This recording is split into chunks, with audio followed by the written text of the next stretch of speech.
ইলিশ মাছের সাথে আমের বাটাটা দারুণ লাগছে। ইলিশ মাছের আম বাটা বানাতে লাগছে মেন হচ্ছে ইলিশ মাছ, 3 পিস ইলিশ মাছ আছে, আর তার সাথে আছে কাঁচা আম, আর লাগছে নারকেল কুড়ো, কাঁঠাল দানা, আর হচ্ছে তোমার রসুন বাটা, পেঁয়াজ, ধনেপাতা কুচি, আদা কুচি, লঙ্কা কুচি, আর টক দই।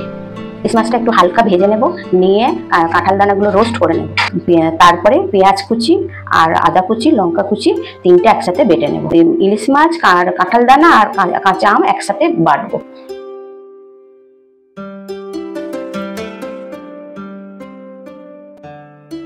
এই কাঁঠাল দানাগুলো রোস্ট করে নিলাম, সর্ষের তেল দিলাম, তেলটা গরম হয়ে গেছে। এবার মাছগুলো তুলে দেবো, একটু চাপা দিয়ে দিই। এবার ঢাকাটা থেকে একটু মুছে দেবো। এই দিকটা হলেই হয়ে যাবে, হালকা ভালো বেশি ভাজবে না। এবার মাছগুলো তুলে নিলাম।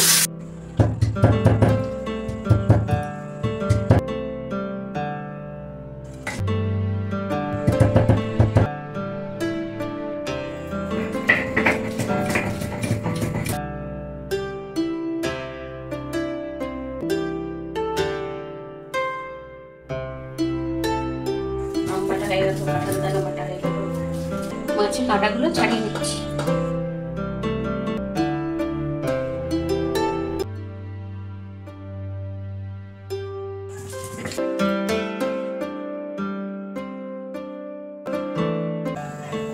সর্ষে ফোড়ন দিলাম, চাপা দাও, চাপা দাও, চাপা দাও, চাপা দাও।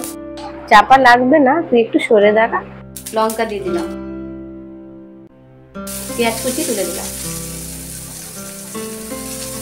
পেঁয়াজটা একটু হালকা ভাজা হয়ে গেলে স্বাদ অনুযায়ী নুন দিয়ে দিলাম।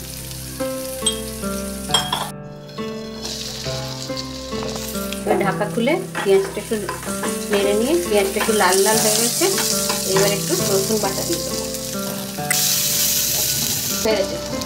এবার হচ্ছে এই যে সবগুলো বেটেছিলাম সেই বাটাটা দিয়ে দেবো।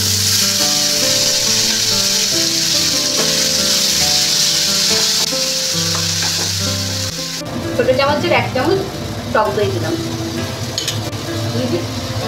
নারকেল কুড়ো দিয়ে দিলাম, ধনেপাতা দিয়ে দিলাম। আপনারাও বানিয়ে দেখুন, নিশ্চয়ই ভালো লাগবে। ভালো লাগলে আমাকে কমেন্ট করে জানাবেন।